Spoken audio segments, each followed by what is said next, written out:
Welcome to Influential Entrepreneurs, bringing you interviews with elite business leaders and experts, sharing tips and strategies for elevating your business to the next level. Here's your host, Mike Saunders.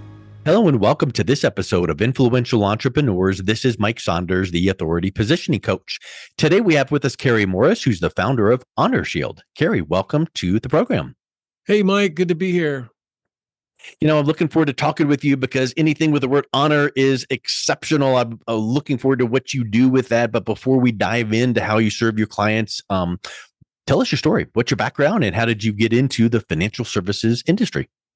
Yeah, well, that's a long one, right? But we got to make it Right. really short for this purpose. But yeah, I've been serving clients with financial strategies for 25 years. I was insurance only from 1997 up to 2008. And then a partner at the time and I saw that we really wanted to be able to serve clients in a more comprehensive way. So I got my securities license and then my passed the certified financial planner exam, became a CFP in 2009, and then began to build comprehensive plans, helping people transition from accumulation to distribution. And what's interesting is I had an experience during those years that very, very few financial advisors ever actually have. And that's that I had started in 2007 volunteering to meet with wartime veterans from like assisted livings, home healthcare companies, helping these families understand how to access these little known benefits that were out there. And what that grew into was really over 700 families being referred into the office. And we had to teach our referral sources that we wouldn't call anybody because we didn't want to be seen as chasing older people. Yeah. And so the folks would call the office, get on the calendar, fill out our intake sheet, and then I would sit down with them. And that's what was very unique, is having a front row seat with all those hundreds of families who were actually at that point of having to pay for care now at that point. And, seeing what happened, not only financially, of course, there's a big financial drain, and we're going to talk about that today, but seeing what happened to them relationally, emotionally, the different generations and that interaction. And so as an investment advisor and a planner, as I took that into increasing our work after that with more of the transition into retirement work, then it just became a mandate that every client must know about these risks that we're going to discuss today and how to go about it. And that's where I developed an allocation methodology called Longevity Care Allocation Planning, and just a systematized way to approach it. I think before we dive into that, there's something huge that I want to just spotlight, because what you're doing is not just selling widgets. If you need X, here it is next.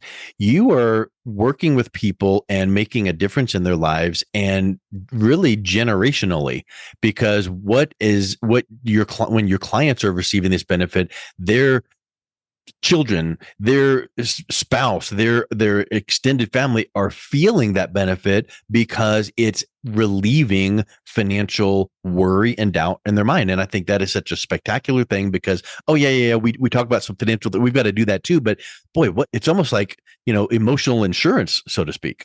Oh, incredibly. It's a multi-generational issue. There's 53 million caregivers in the US today out there on the front lines every day, helping care for their family members and friends. And if you take out the special needs kids out of that number, you're still up into the 40 million that's really just senior related. And so these families are paying the price. I call it suffering in silence a lot of times. And it's often because nobody brought it up to them. I can't tell you how many people have read my book and said, why did nobody ever tell me this? And so it's a huge neglected area, Mike, from the financial services industry all the way across the board, even to consumers just wanting to live in denial as well. And is it in fact something that many people don't even know exists, kind of like a tax deduction for your business that people don't realize, but once you find it out, it's a great benefit? Is it that kind of a thing where you're kind of enlightening people to say, you're in this situation, here's this thing, this benefit that you can take advantage of, and they're saying, wow, my eyes have been opened, why haven't I heard of that before? That's very insightful of you to ask that question, Mike, because That's exactly what it is. And that's why we started HonorShield, is because we're like, we got to get the word out. Like, Yeah. you know, because what I saw happen in our industry, in the financial industry, is really what people came to think of as protection for against the high cost of aging and care costs later was really just one little slice, and that was called traditional long-term care insurance. And although it has a place and it can be very good at times, what I saw was, as an investment advisor and a planner, I wanted a win-win for a client. So then I saw that there's all these different options and solutions out there that don't have the trappings of use it or lose it, feeling like the money's wasted if I never need care, and that kind of thing. But, you know, so it's a lot easier to get done than people think about, to have some protection in that area, feel good about it, and not feel like you're just betting against yourself. You know, so the thing is that people work their whole lives building their nest egg. And whether they're doing it by themselves or they have an advisor, there's a lot of attention put on market loss, taxes, inflation, all these different things. And the energy that's spent on just portfolio design and large cap, small cap, international, all this stuff, right? All of that work that you think about done to help people grow their wealth is really setting there at jeopardy. We call it a ticking time bomb, because the high cost of aging can come in towards the end of their life, and sometimes not so close to the end. Sometimes it's earlier, right? The high cost of aging can come in and literally destroy even large portfolios. And that's why I wrote the book, When Retirement Goes Bad, Life Sucks. It's got a dramatic title, but I sat and I saw that happen to families. And the subtitle is The Hidden Defect in Your Retirement Portfolio That Everyone Wants to Ignore. And so that's why at HonorShield, we're getting the word out, training advisors across the country to help people go in and understand that their portfolio is not prepared to handle the type of threat that the high cost of aging can be. And there's a win-win way to handle it. You know, in your book and in your teachings, you talk about what's the biggest threat to family wealth. And I think that's what you're leading into, but talk a little bit more about that. Yeah. So in our country, we're in the middle of a shift right now. So we're shifting in America from about 16% of the people being 65 and over up to in the mid 20s. That's a huge shift for a population of 330 plus million people. And at the same time, you see what's happening. The care industry itself is kind of like having a hard time finding people. So not only are we living longer, but we have two things happening. One, the longevity. Everybody kind of knows, people are living longer, right? But there's a counter to that, which is a lower birth rate. So the birth rate in our country has not replaced the younger workers. So this is just kind of a macro thing, not to get in the weeds with it, but that shift in America is not going to stop. And so you contrast that up against this major transfer of wealth that's going to happen in the next 10, 15, 20 years. So you have the boomer generation, and then some of their parents are still alive. And as they pass away, this wealth is getting transferred over. Well, another component here is that a lot of that wealth, especially boomers' wealth, has been built pre-tax in what? Oh, yeah. 401k, Yep. 403b. Qualified right? plans. Yeah. So the first qualified plans really began around 1980. So here we are, 43 years later, where all this wealth has been built and not a dime of tax has been paid on it. So one thing that we talk about at HonorShield and show in the book is that there's a compounding that happens when people get to that point. They're pulling money out of their IRA to pay for care.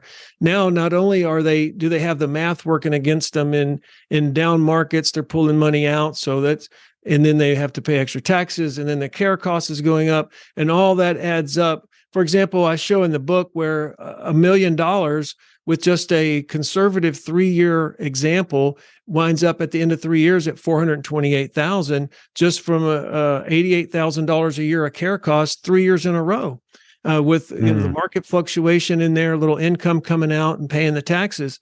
And so that's unrecoverable.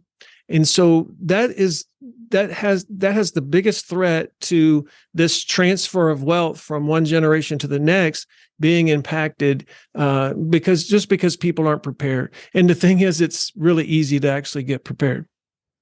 Well, and it makes me think of something else too. This is not some little known thing that probably would never happen to anyone ever, and we're just making a big deal of it to scare people.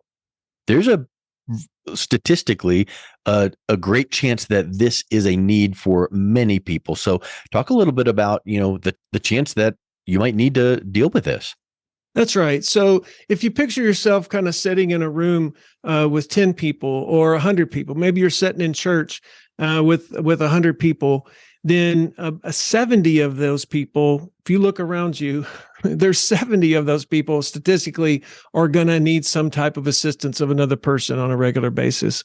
And so, that's like you said, and one of the examples I give is like, okay, the chances of a house fire are 3 in 100. The chances of a car accident are about 18 in 100. And the chances of needing care and going down that route is about 70, like I said, out of 100. Wow. And it just puts it in perspective. And so no one in our country is really going to be untouched by this, even for the roughly 30% or so that escape maybe not having to have care. Well, what if that is a spouse of let's say it's a lady who ends up caring for her husband for 8 or 9 years, like this one lady I knew that came into my office named Julia. She cared for her husband for 9 years, and by the time I met her, he had been passed away for 6 years, and she was living in assisted living. When I met her, I'll never forget the day she looked at me. And I talk about this in the book because I'll never forget this day. She looked at me and she said, "Kerry, I'm still tired." And Wow. Financially, Mike, she had gone from 700,000 down to, when I met her, she had 70,000 left and more outgo than income. So we were able to unlock that veterans pension I mentioned for her, and that brought in $1,000 a month, which helped her money last a little longer. So as you said, this is not the kind of thing that, oh, well, it's just going to happen to somebody else. We're all going to be affected by this one way or the other if we haven't already. Well, and it might not be like you personally in that 70%, but your parent may be in that 70%, and it might be impacting you as the child or the sibling, so there's ripple effects to how it affects. Maybe it is not going to affect you dollar for dollar, but maybe there's a financial component. Maybe it's the emotional component, like the client you just mentioned that said, "I still feel tired." So if people knew that there was a plan in place, or here's what to do if and when this happens, it's kind of like going, wow, I made my goals for the year and I can see that I can achieve these. It's kind of like you take a really deep breath and go, I can do that. Well, I think that having that plan in place and knowing that you've got someone guiding the process, that takes a big, it provides a big relief. Oh, it's huge. Yeah. And really behavior change is what we're after, because when people have some type of protection in place, some provision where they are the opposite story of what I mentioned earlier. You know how earlier I mentioned the $1 million going down to 428,000 in 3 years with a conservative example. Well, when there's protection in place, all of a sudden now there's confidence, there's a plan, there's a pathway.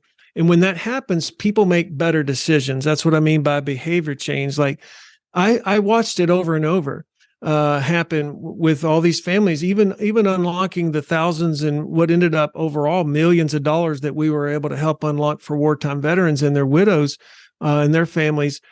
I saw the stress go down. I saw the decision-making improve, being able to advocate for care, because what you do is you always put the quality of life of the older person in the center position. So that's why HonorShield is named HonorShield, because we are called to honor, our mothers and fathers and honor one another. And because it is a multi-generational piece, it's kind of been cast aside. This whole area of planning, all of the available things out there that we work with and help inform people of and expose them to, it's just been pushed to the side. And so, because, to your point, a loving husband or wife or son or daughter or grandchild, or even sometimes neighbors, they're gonna act out of love. They want to take care of the person they love, and they're going to do that at their own expense. So we always say that the high cost of aging, it demands resources be spent one way or the other. So obviously people think of money as resources, but what they don't think of is humans are resources too. So that human component, that's why we lose 30% of the spousal caregivers before the people they're even caring for. And so the ladies in our country are taking an undue share of this. And I think that's pretty obvious. People may not stop and think about it, but I think people understand that most of the time it's the daughters who are looked to. It's the wives who are looked to. Not that there's not a lot of men laying down their lives as well. So my point is that people who love their family, they love their friends, they're gonna sacrifice what they have to sacrifice to get it done. That care need is going to demand those resources be spent one way or the other. What we're trying to say is, hey, guess what? We can raise the quality of life of everybody involved by just simply thinking about this ahead of time and doing some planning. And having that positive ripple effect.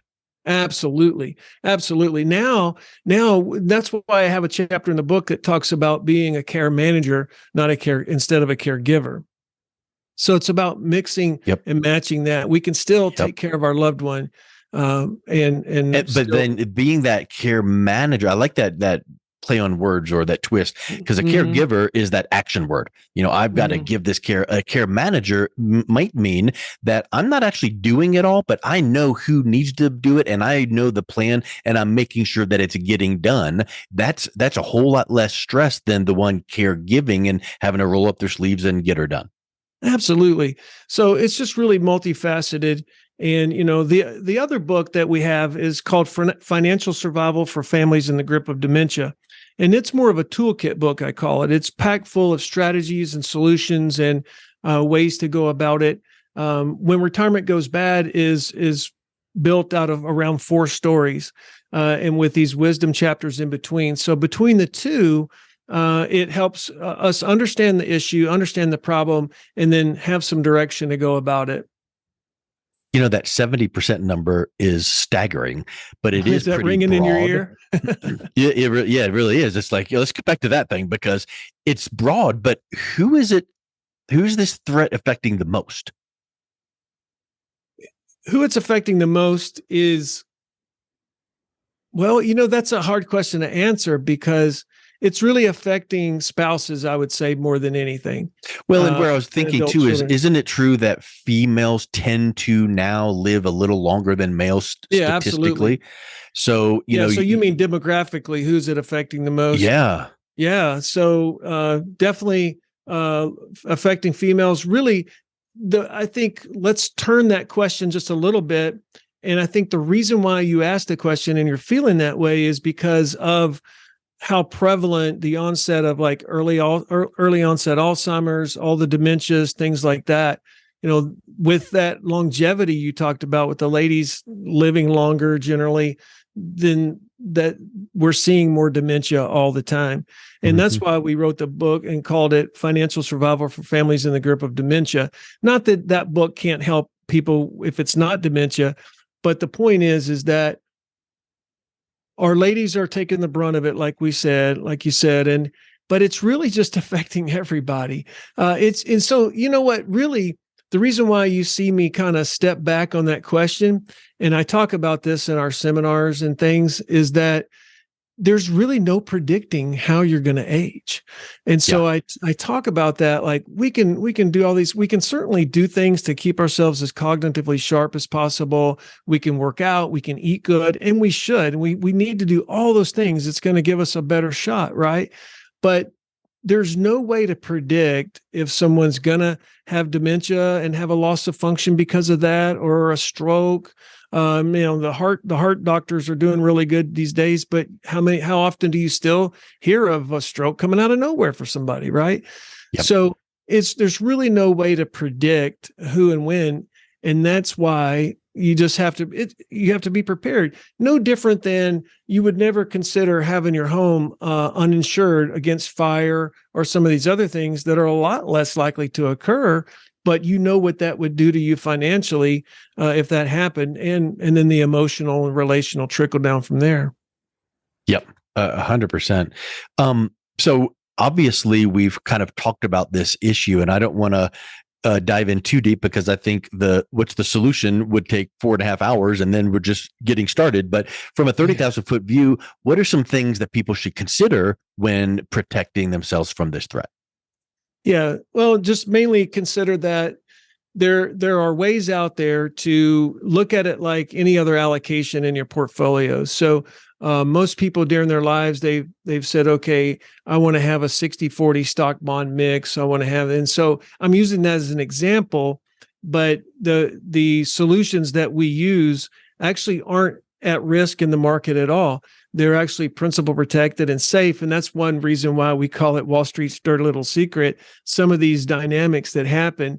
And so what has been around for a long time that nobody knows about are these solutions where you can actually take a small slice out of the nest egg and just move it over a couple of notches into a solution that then gives you leverage or a multiple of that number. I always think of like the CD, like the fella says to his wife, now, Martha, we're going to set this over here at the bank and that's going to take care of us when we're older, Well, the point is that those dollars are going to sit somewhere. So Why not have them set in an account that can give them 2 or 3 or sometimes 4 times a multiple of that if they need care, but yet be able to pass some money on to the heirs if that person makes it through and never needs care.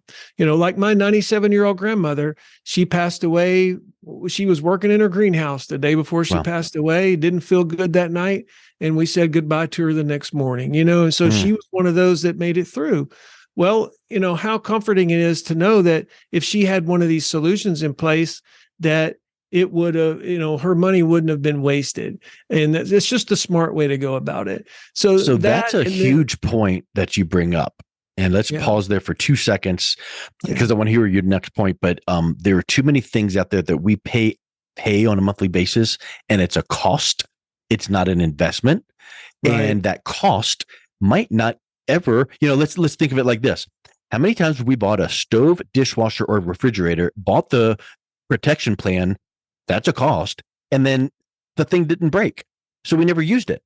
Right. Well, you're saying that there are some ways, and again, we don't want to get into them now, but just to kind of put a cap on this concept that there are some ways that money can sit there and work for you in a couple different angles at the same time and providing the protection while also providing benefit now. And I think that's an exciting concept. 100%. And, people just don't know about it because our industry is just kind of like, this is a topic that seems like the financial industry doesn't really want to talk about or address either. So taxation is the other point that people really don't realize, that there's government tax incentives out there. There's laws that have been passed to be able to take that block of money. And you remember when I talked about it, maybe 2 or 3, 4, a multiple of your dollars being there for care. Well, how nice is it that all of that 2 or 3 or 4 time multiple could be all tax free, So there's the tax piece. And last but not least, it's a matter of people want to stay at home, people want to stay in their home. It's how they age. So what we really want to do is keep them having control as long as possible. Nobody likes to not have control. And that's really at the end of the day, what we're trying to give families is the power of choice and the power of control. That's, like I said, that decision making, being able to age where I want to age. It's very important. Control, freedom, flexibility. Yeah. I think that's, when you think about financial freedom, sometimes it's not having a gazillion dollars, but sometimes it's just the freedom and flexibility that I have to do what I want when I want because I put some protections in place. That's right.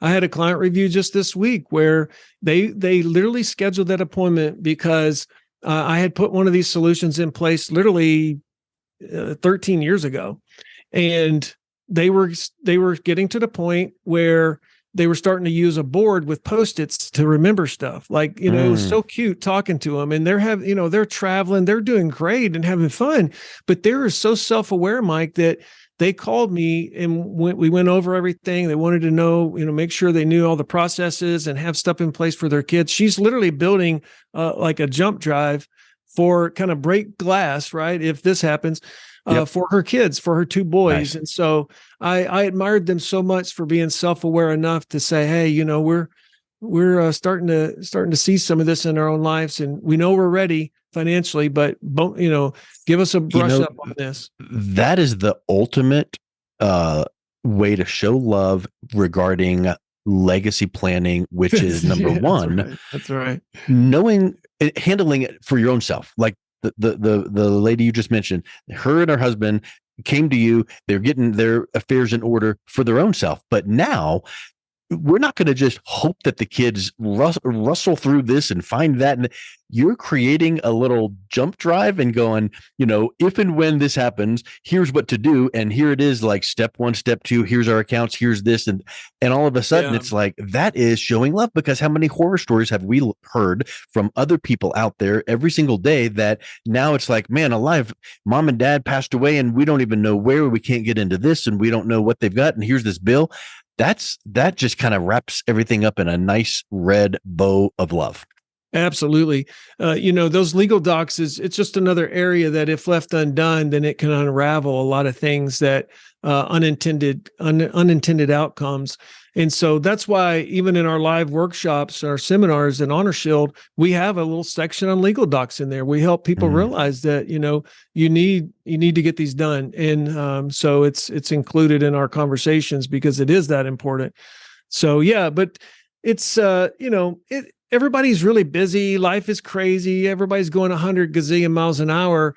It's just that the industry as a whole has not helped people prepare for really this big part of retirement that can be there. Yeah. And so if that happens and people progress and need care and then have to start paying for it, people just have no idea the devastation that can occur. And then there's a trickle down effect to all that. And so that's what drives us. That's what drives us to do this and want to get the word out. Well, Kerry, it's been such a pleasure talking with you. These are eye-opening concepts, and I love how you present them with care and empathy. So if anyone is interested in learning more, connecting with you, and getting a copy of your book, what's the best way they can do that? Yeah, really, HonorShield.com, just that simple website, HonorShield.com is the best place to go. And it's our website's not built to be some deep down encyclopedia, but it's a connector, it's a conduit. It can get you to different things that you're looking for. Excellent. Well, Kerry, thank you so much for coming on today. It's been a real pleasure talking with you. Hey, me too, Mike. It's been great spending this time with you, and look forward to the next one.